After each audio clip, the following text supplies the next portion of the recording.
मेरा नाम शीतल है। मेरी उम्र 24 साल है। मैं एक अमीर घर से ताल्लुक़ रखती हूँ। जैसे ही मेरी पढ़ाई पूरी हुई, मेरे माता पिता को मेरी शादी की फ़िक्र होने लगी।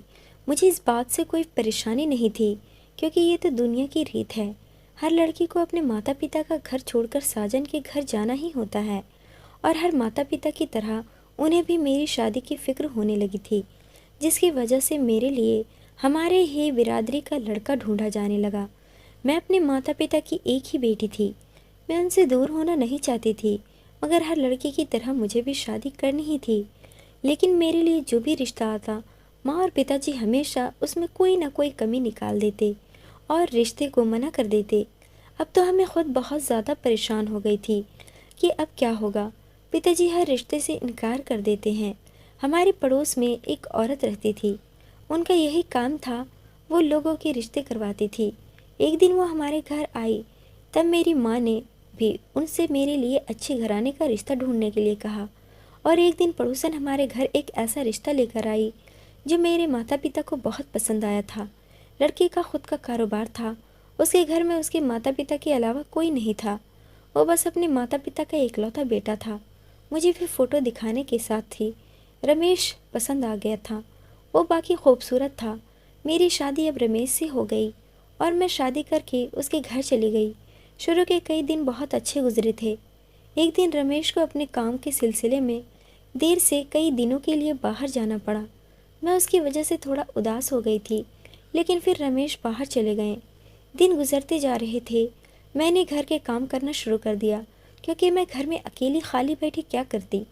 एक दिन सुबह का समय था, जब हमारे घर का गार्ड हाथ में कुछ पकड़े हुए हॉल में घुसा आ रहा था। मैंने उससे पूछा, यहाँ क्यों आए हो? तो उसने मेरे आगे एक बॉक्स रख दिया। बोला, साहब के लिए एक पार्सल है। मैंने बॉक्स को देखा तो इस पर मेरे ससुर जी के नाम की स्लिप थी। मैं ये देखकर सोच में पड़ गई कि इस उम्र में ससुर जी को पार्सल कौन भेज सकता है। मैंने जब बॉक्स को खोलना चाहा, तो मेरी सास ने आकर वो मुझसे ऐसे झपट लिया जिसे उनकी कोई चोरी पकड़ी जा रही हो। मैं ये देखकर हैरान थी। उनकी इस हरकत पर मैं सोच में पड़ गई। वो मुझे बिना कुछ कहे अंदर चली गई और उनके पीछे पीछे ससुर जी भी अंदर कमरे में चले गए और दरवाजे को अंदर से बंद कर लिया। मैं अपनी नज़रों को झुकाते हुए वापस अपने काम में लग गई। मैंने उस पर इतना ध्यान नहीं दिया था। रात हो गई तो मैं सो गई, मगर मेरा दिमाग जो था वो बार बार सास और ससुर की तरह जा रहा था। न जाने उस बॉक्स में ऐसा क्या था जो मेरी सास ने मुझसे ऐसे खींचा था, और वो थोड़ा घबराई हुई थी। सुबह हुई तो मैं आंगन में आकर बैठ गई।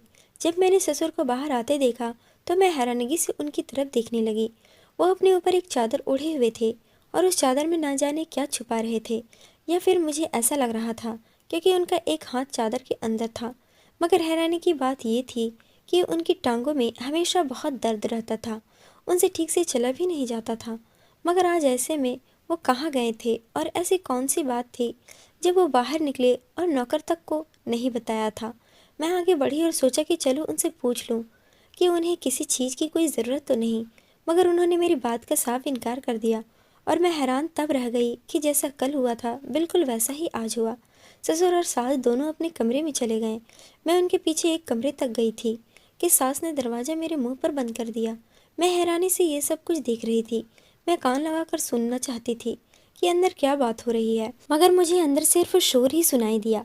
मैं हैरान थी कि अंदर तो सास और ससुर सिर्फ दो लोग थे, फिर इतना शोर क्यों आ रहा था। उसके बाद मैं अपने कमरे में चली गई।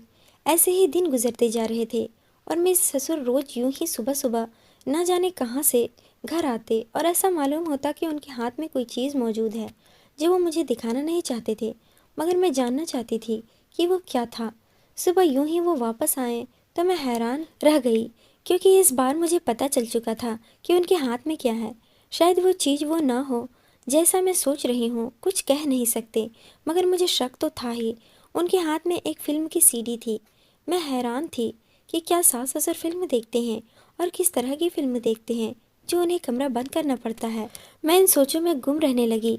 फिर एक दिन मैंने फैसला किया कि ज़रूर पता करके ही रहूँगी सास और ससुर ऐसा क्या देखते हैं। तभी मेरे ससुर जी बाहर से आ रहे थे। उनके हाथ में वो फिल्म की सीडी थी।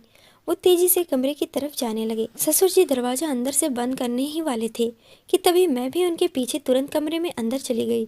मैंने उन्हें बोला कि वो दरवाजा बंद न करके अंदर क्या कर रहे हैं, जिससे उनके चेहरे का रंग उड़ गया। मगर मेरे ससुर ने जवाब दिया कि वो फिल्म देखते हैं। मैं उनके जवाब पर हैरान नज़रों से उन्हें देख रही थी।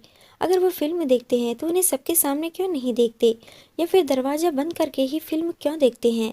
ऐसी क्या ज़रूरत है? मुझे कहीं ना कहीं उन पर और उनकी बातों पर शक होने लगा था। मगर मैं चुप रही और वहाँ से चली गई। उन्होंने दरवाज़ा बंद कर लिया। मैं दरवाजे के पास आई और कान लगाए ताकि सुन सकूं कि वह सच में फिल्म देखते हैं या सिर्फ एक झूठ है। मगर अंदर से मुझे शोर की आवाज़ सुनाई देने लगी, जिस पर मुझे थोड़ा बहुत यकीन हो गया कि क्या पता वो सच में ही फिल्म देख रहे हैं। अब ऐसा रोज़ रोज़ होने लगा था। रोज़ मेरे ससुर खुद फिल्म की सीडी लगाते और मेरी सास और ससुर अपने कमरे में जाते, दरवाज़ा बंद करते और फिल्म देखने लग जाते थे, जबकि मैं बाहर परेशान अकेली बैठी रहती थी। शादी से पहले मैंने सुना था कि घर के बड़े बुजुर्ग घर की रौनक बढ़ाते हैं, पर यहाँ तो उल्टा ही था। सास ससुर सारा सारा दिन कमरे में रहते और मैं अकेली इतने बड़े घर में इधर उधर मारी फिरती। इतना भी नहीं था कि वो मेरे पास बैठ के दो चार बोल प्यार के बोल लेते। एक दिन मेरे दिमाग में एक आइडिया आया और अपनी बेचैनी को ख़त्म करने के लिए मेरे पास बस एक यही तरीका था। मैंने उसे अपनाने का सोचा था। अगले दिन मैं हैरान रह गई कि मेरे ससुर सीडी लेकर नहीं आए थे, बल्कि वह घर से ही नहीं निकले थे। ना ही कोई बॉक्स या पार्सल घर पर आया था। मैं इंतज़ार में थी कि कब सीडी आए। 6-7 दिन गुजर गए, मगर मेरे ससुर घर से बाहर कहीं नहीं गए। मैंने बातों बातों में उनसे पूछा तो वो कहने लगे कि तुम तो जानती ही हो बेटा, मेरी टांगों में कितना दर्द रहता है, इसलिए वो बाहर नहीं जा सके। मैं इस बात पर भरोसा करने के बजाय हैरान थी, क्योंकि उनकी टांगों के दर्द का तो मुझे पता था, मगर वो तो शुरू से था और सीडी तो पहले भी लाते थे। और यही बात मैंने उनसे कह दी कि दर्द तो आपकी टांगों में हमेशा से ही रहता है, आप तो रोज ही सीडी लेकर आते थे, फिर 6-7 दिन से क्यों नहीं ला रहे हैं? तो ये सुनकर उनके चेहरे का रंग उड़ गया। वो मुझसे गुस्से में बोले कि मैं उनकी किसी भी बात से मतलब ना रखूं, वरना मेरे लिए अच्छा नहीं होगा। मैं हैरान हो गई और रोती हुई वहाँ से चली गई। मुझे उनसे अब थोड़ा डर लगने लगा था, जिस तरह उन्होंने मुझे ऐसा बोला था। अब मेरा शक यकीन में बदलता जा रहा था कि ज़रूर ही कोई ना कोई बात तो है। अगले दिन वो सीडी ले आए और फिर उस फिल्म को सास के साथ देखने के लिए अपने कमरे में चले गए और मैं तुरंत उनके पीछे गई। मुझे डर भी लग रहा था, मगर मैंने हिम्मत रखी। मैं सास ससुर के पास गई और उनसे कहने लगी कि मुझे भी ये फिल्म देखनी है। मैंने 1-2 दिन से यही सोचा था कि मैं भी फिल्म देख कर ही रहूँगी, तो जो शक मेरे मन में है वो भी दूर हो जाएगा। मगर ससुर जी की बात सुनकर मैं दंग रह गई, जब उन्होंने मुझे यह कहते हुए मना कर दिया कि मैं ये फिल्म नहीं देख सकती। मैंने हैरत से उनसे पूछा कि आखिर मैं ये फिल्म क्यों नहीं देख सकती, जिस पर उन्होंने मुझे कहा कि यह हमारे ज़माने की फिल्म है, इसलिए तुम इसे नहीं देख सकोगी। इतना कहकर उन्होंने दरवाजे को अंदर से बंद कर लिया था। अब मैं बाहर खड़ी सोच में डूबी हुई थी कि ये क्या बात हुई भला। आखिर उनके ज़माने की फिल्म अगर मैं देखना चाहती थी तो मुझे क्यों रोक रहे थे? मैं बाहर ही बैठ गई। थोड़ी देर बाद सास और ससुर बाहर निकल आए थे। मैंने उनसे कुछ भी नहीं कहा, क्योंकि ऐसा ना हो उन्हें मुझ पर शक हो जाए, इसलिए मैं चुप ही रही। आज तो ससुर के चेहरे पर मुझे थोड़ी सी परेशानी भी नजर आई। मैं सोच में पड़ गई थी। दिन गुजर गया, मगर मेरे सवाल के जवाब मुझे नहीं मिल सके। रात हो गई और मैं अपने कमरे में सोने के लिए चली गई। मेरी सास और ससुर भी अपने कमरे में चले गए। आधी रात को जब मेरी आँख खुली, मुझे अपने कमरे में घुटन सी लगने लगी, तो मैं बाहर निकल कर आ गई। और जब मैं अपने आंगन में आई तो मैं दंग रह गई, क्योंकि 2 आदमियों को मैंने दरवाजे से बाहर देखा था, जिन्हें देखकर मैं हैरान रह गई थी। मैं आखिर वो लोग कौन हैं? मेरा दिल किया कि मैं अंदर चली जाऊं, मगर मेरी हिम्मत नहीं हुई। मैंने पूछा कि वह लोग आखिर कौन हैं। दोनों के चेहरे पर चादर थी, जिसकी वजह से मैं उन्हें देख नहीं सकी। मगर अचानक मेरी आंखों के सामने अंधेरा छा गया। घबराते दिल के साथ मैं वहीं ज़मीन पर गिर पड़ी। मुझे नहीं पता था कि वो दोनों लोग कौन थे और हमारे घर में क्या कर रहे थे। सुबह मेरी आंख खुली तो मैं कमरे में मौजूद थी। मुझे सर में बहुत तेज़ दर्द हो रहा था और मैं ये सोच रही थी कि मैं कमरे में कैसे आई। मुझे कुछ भी याद नहीं था। मुझे अचानक रात की बात ध्यान आई और मैं बाहर की तरफ भागी, जहाँ मेरे सास और ससुर बैठे थे। उन्होंने मुझे देखकर वहाँ अपने पास बैठाया और मैंने पूरी बात उन्हें बताई कि कैसे मैंने 2 लोगों को रात के अंधेरे में घर में देखा था। मैं बहुत परेशान थी। उनकी बात सुनकर मैं थोड़ा शर्मिंदा हो गई। जब मेरी सास ने मुझे कहा कि मैं उन्हें आवाज़ लगाती, उन्हें बुलाती, अगर ऐसी कोई बात थी तो अगर मेरे दिमाग में ऐसा कुछ भी नहीं आया था। मेरी सास के कमरे का दरवाज़ा बंद था, इसलिए मेरा ध्यान ही नहीं गया। लेकिन ससुर जी की बात सुनकर मैं और भी ज़्यादा हैरान रह गई। जो उन्होंने मुझसे कहा कि वो सिर्फ मेरा वहम होगा। मैंने परेशानी से उनकी तरफ देखा। मैंने उन्हें समझाने की बहुत कोशिश की कि वो मेरा वहम नहीं था, मगर उनकी हरकत पर मैं दंग रह गई। जब उन्होंने गार्ड को बुलाया और उससे पूछा कि क्या कल रात यहाँ कोई 2 आदमी आए थे। मैंने गार्ड को देखा। मैं हैरानी से उसे देखने लगी जब उसने जवाब दिया कि वह सारी रात ड्यूटी पर जाग रहा था, मगर कोई भी घर में नहीं घुसा था। अगर ऐसा होता तो ज़रूर पता चल जाता। दूसरे 2 गार्ड भी यही कह रहे थे। मैं बिल्कुल परेशान हो चुकी थी।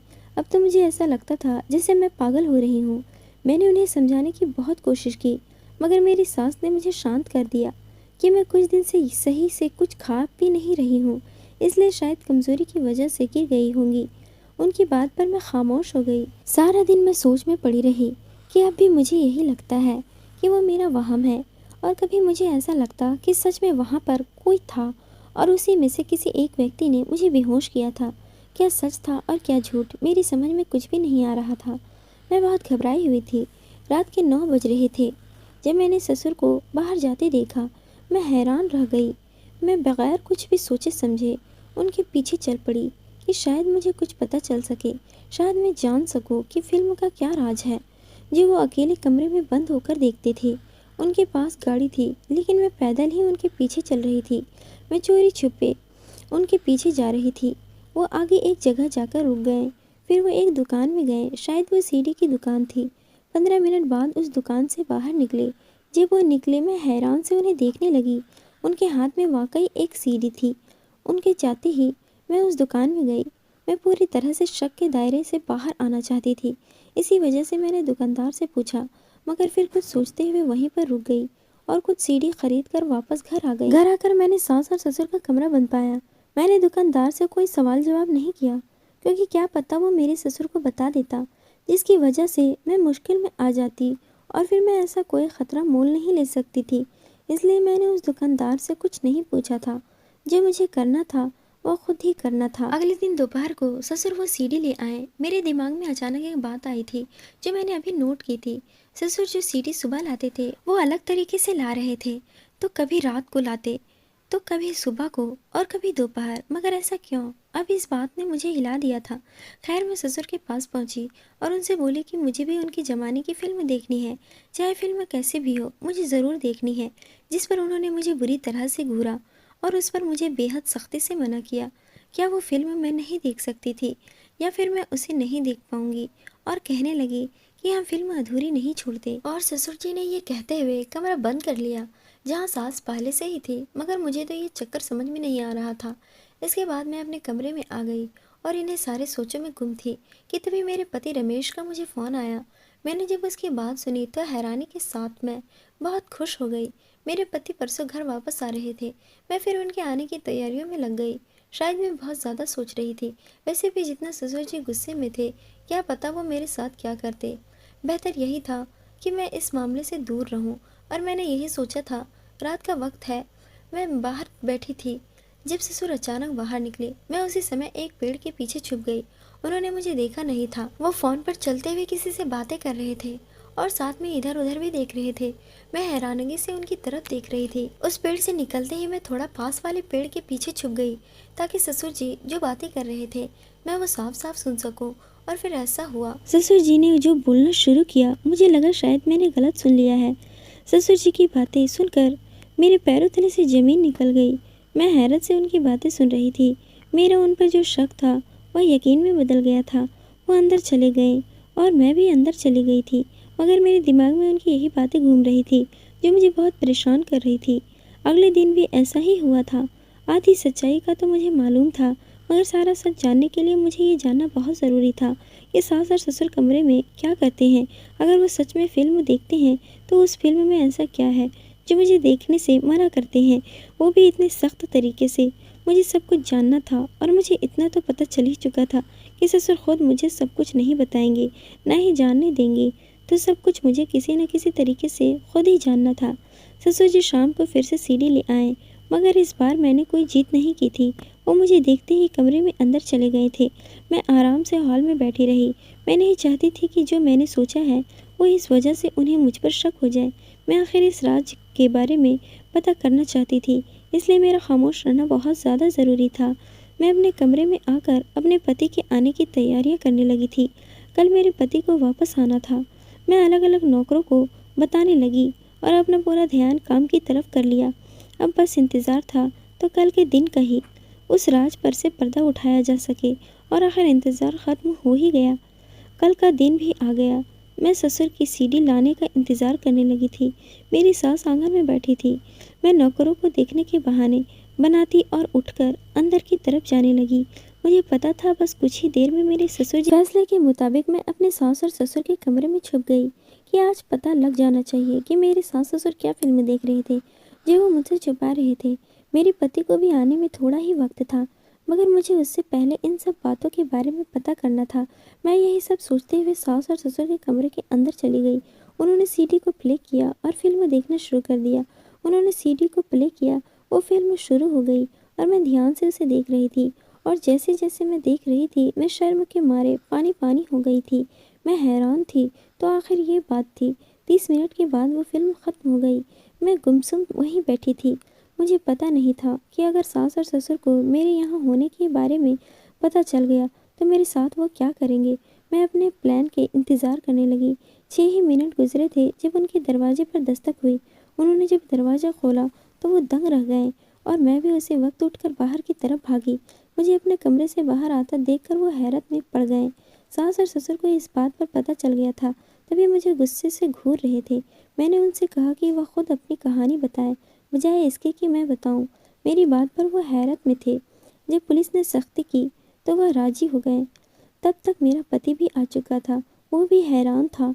जब मेरे ससुर ने बोलना शुरू किया, उन्होंने कहा, हाँ, हमने ये सब कुछ किया है। हम लोग एक गैंग के लीडर थे। हमारे साथ 2 और आदमी थे। हम सालों से इस काम में हैं और इसे अंजाम दे रहे हैं। हमारा काम लड़कियों को अगवा करना है और हमने कई लड़कियों को बाहर के देशों में भेजा है। उनमें से कुछ में से भीख मंगवाते हैं और हाथ पैर तोड़ देते हैं, और उनमें से कई लड़कियों को ज़बरदस्ती हम गलत कामों में लगाते थे। हमारी पूरी एक गैंग है। हम यह काम काफ़ी सालों से कर रहे थे और अब तो हमारे कदम अच्छी तरह यहाँ पर जम चुके थे, इसलिए हमें कोई पकड़ नहीं पाया था। हमारा रोज़ का काम कैसा चल रहा है उसको जानने के लिए हम सीडी को ग्राहक की तरह एक दुकान से ख़रीदते और फिर उस सीडी को देखते। कोई गलती होती तो कॉल करके बता देते थे। हमें कोई पकड़ नहीं पाया था। आज तक ये सारी दौलत हमने इसी से इकट्ठा की है। पता नहीं इस लड़के को कैसे पता चल गया। मैं तो इसे पहले ही दिन जान से मार देना चाहता था, मगर मेरी पत्नी ने मना कर दिया। शायद इसके दिल में अपनी बहू के लिए रहम आ गया था, और इसके पहले मैं इसका कोई और बंदोबस्त करता, इससे पहले ही ये हम तक पहुंच गई। ससुर मुझे गुस्से से घूर रहे थे और जिस पर मैं हैरान थी, मेरे पति भी हैरानी से खड़े थे। मेरे पति ने कभी सपने में भी नहीं सोचा था कि सालों से वो किस तरह की ज़िंदगी गुजार रहे थे। उस रात उन्हें इन सब बातों के बारे में पता चला, और उन 2 आदमियों को देखना मेरा कोई वहम नहीं था, बल्कि वहाँ एक ससुर और दूसरा उन्हीं के साथ मिला हुआ एक आदमी था। गार्ड को भी ससुर जी ने अपने साथ मिला लिया था। सीडी वाला दुकानदार भी उनके साथ मिला हुआ था। ससुर जी समय इसलिए बदल देते थे ताकि किसी को उन पर शक न हो। मेरे पति को काफ़ी शर्मिंदगी हुई। पुलिस मेरे ससुर और मेरे सास को पकड़ कर ले गई और उनके ज़रिए बाकी सबको भी गिरफ्तार कर लिया गया था। कितनी अजीब बात थी ना। हमने वो घर छोड़ दिया। मैं पढ़ी लिखी थी। मैंने काम करना शुरू किया। मेरे पति ने वो सारा पैसा अलग अलग एनजीओ में ट्रस्ट को दे दिया। हमने मिलकर काम किया। आज ज़्यादा पढ़ाना सही, मगर सालों बाद हमारा एक छोटा सा कारोबार है। मैं खुश हूँ कि मेरे पति जल्दी संभल गए। हर लड़की से मैं बस यही कहना चाहती हूँ, कभी भी माँ बाप को छोड़कर घर की दहलीज पार मत करो। वो लोग जो आपका साथ देने का दावा करते हैं, आपसे बड़ी बड़ी बातें करते हैं, आप नहीं जानते हैं कि वो असल में आपके दुश्मन हैं। अगर सच में वो आपको चाहते हैं तो अपने माँ बाप के सामने लेकर जाते ना, कि चोरी छुपे आपको घर से भगाने की सलाह देते, ना कि आपको गुमराह करते। दोस्तों, उम्मीद करती हूँ आपको हमारी कहानी पसंद आई होगी। कहानी पसंद आई है तो वीडियो को लाइक करें और चैनल को सब्सक्राइब करें।